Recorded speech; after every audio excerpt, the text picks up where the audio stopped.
Air pollution can lead to cancer, but you can lower your cancer risk by reducing your exposure to toxic chemicals.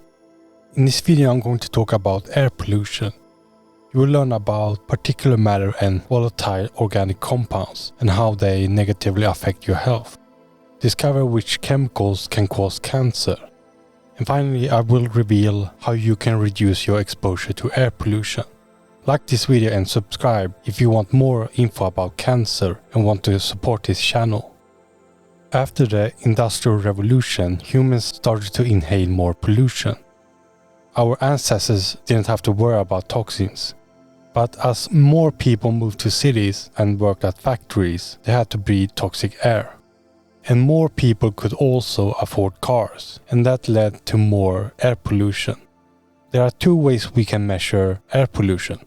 One is particulate matter, PM, or total volatile organic compounds, TVOC. I will start to talk about particulate matter, which are substances in the air with solid forms. So we can often see or touch them. Some examples are smoke, dust, or pollen. Others are so small that you can only see them using an electron microscope. So there are two major categories of particulate pollution. One is PM10 and the other is PM2.5. PM10 is inhalable particles with a diameter that's about 10 micrometers or smaller, and PM2.5 is around 2.5 micrometers or smaller. So the average human hair is about 70 micrometers in diameter, and hair is about 13 times larger than fine PM2.5 particles. PM particles come in many sizes and shapes, and there can be hundreds of different chemicals. So you can find these particles at construction sites, unpaved roads, fields, smokestacks, or fires. Particulate matter can also develop during complex reactions of chemicals. PM contains microscopic solids or liquid droplets, and some are so small that you can inhale them and cause serious health problems. So particles less than 10 micrometers in diameter can get deep into your lungs. Some examples are dust, pollen, and mold. And particles less than 2.5 micrometers in diameter pose an even greater health risk. PM2.5 particles can bypass the nose, throat, and penetrate deep into the lungs. And some of these particles can even enter the circulatory system. So some PMs emit into the air and others form when gases and particles interact. One example is sulfur dioxide, which is a gas emitted from power plants that reacts with oxygen, and that forms sulfuric acid as a secondary particle.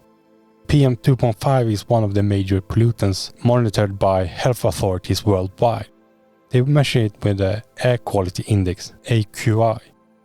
A score between 0 to 12 is good air quality, and it begins to become unhealthy between 55.5 to 150.4. And everything above that is either very unhealthy or hazardous. The other way we can measure air pollution is volatile organic compounds, VOCs, which are compounds that become gases from solids or liquids. VOCs are volatile because they evaporate at room temperature. Because it's impossible to track them all, we measure them with TVOC, which estimates the amount of VOCs in a given space.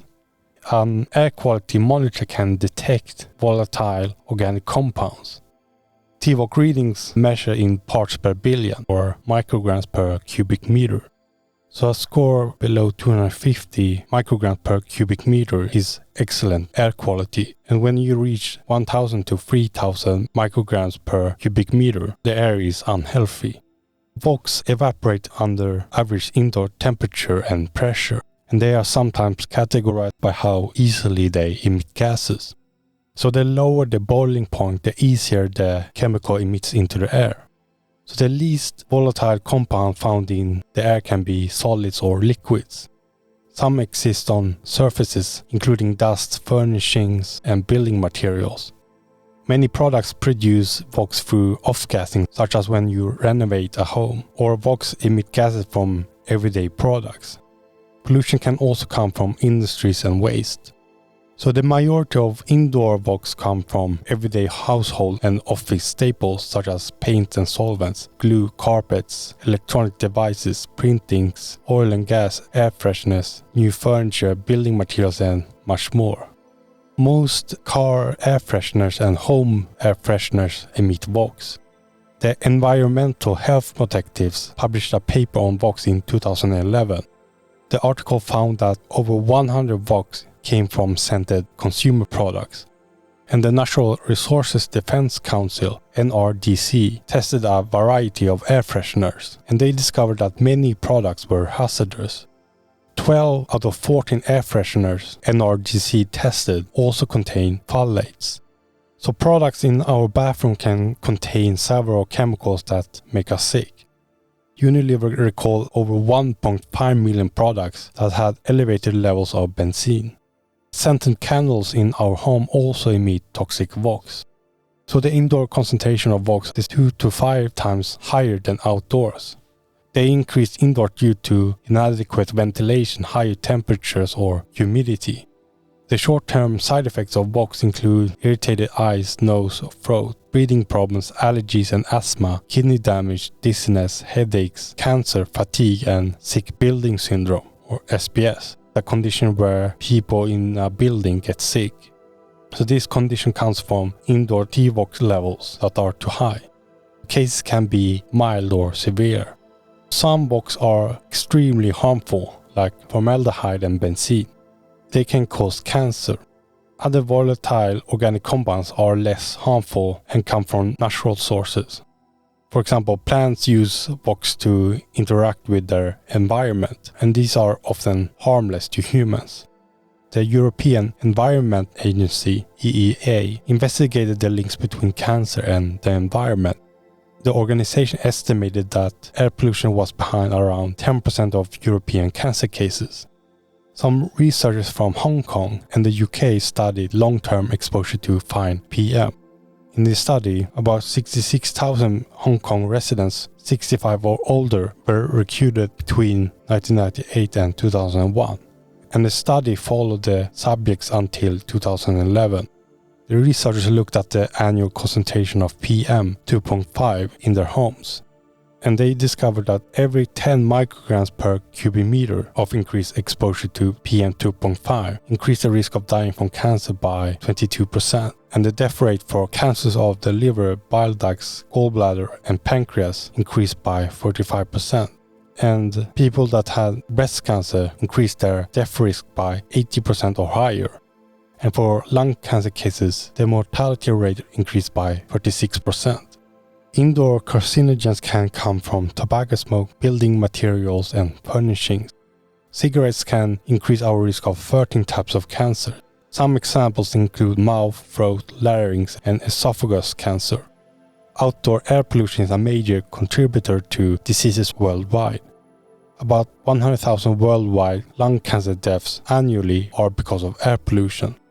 Poor air quality can lead to a poorer cancer survival. NG Health made a list of about 500 substances that can cause cancer. The most common ones are asbestos, radon, formaldehyde, and benzene.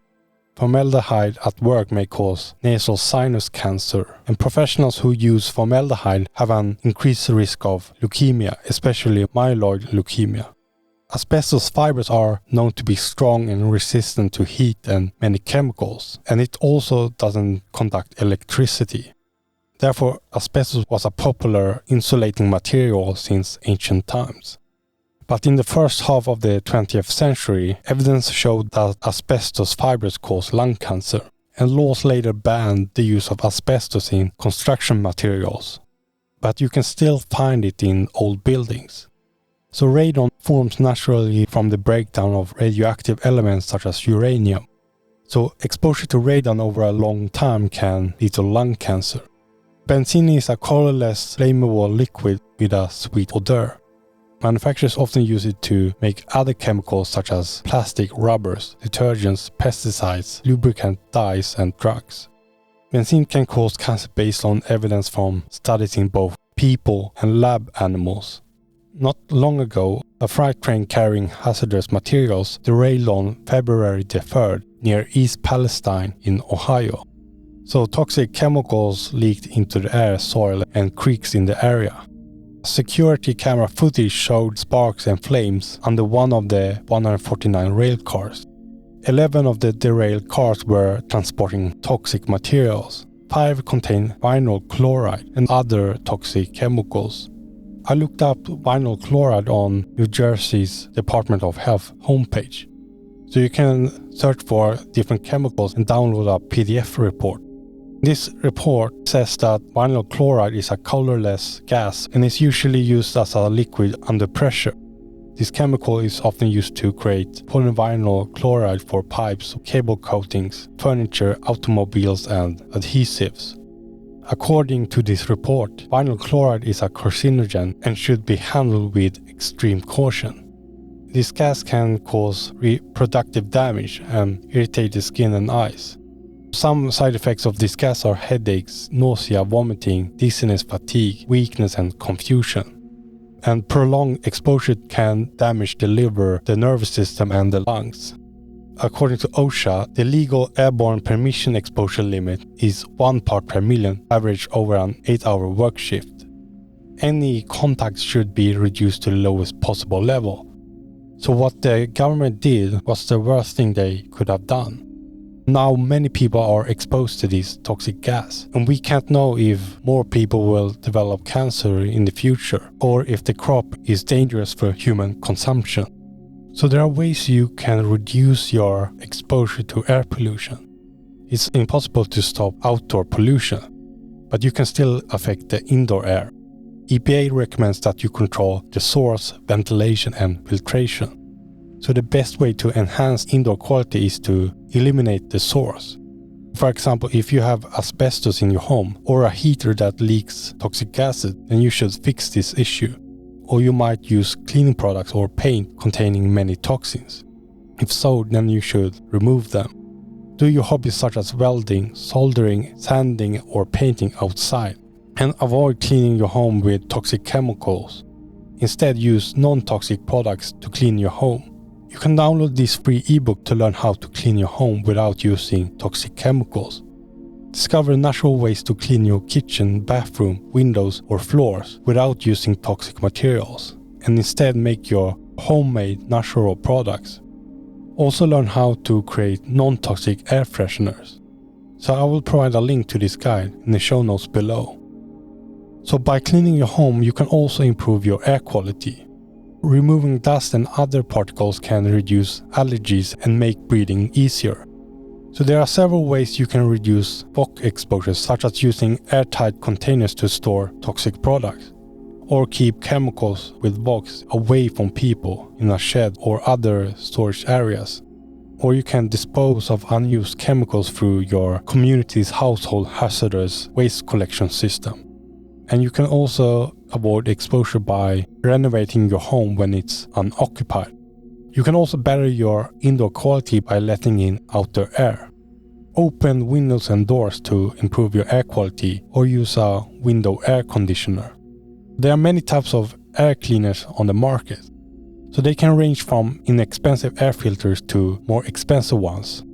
Air filters' effectiveness depends on how well they absorb the toxic indoor air. These products need to take in both harmful pollutants and release clean air.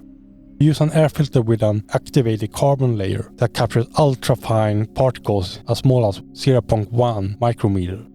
Air filters with activated carbon can catch smoke, fumes, cooking odor, and other TVOCs. Most of these air filters also have a HEPA filter. A HEPA filter catches tiny particles such as pollen, mold, and pet dander.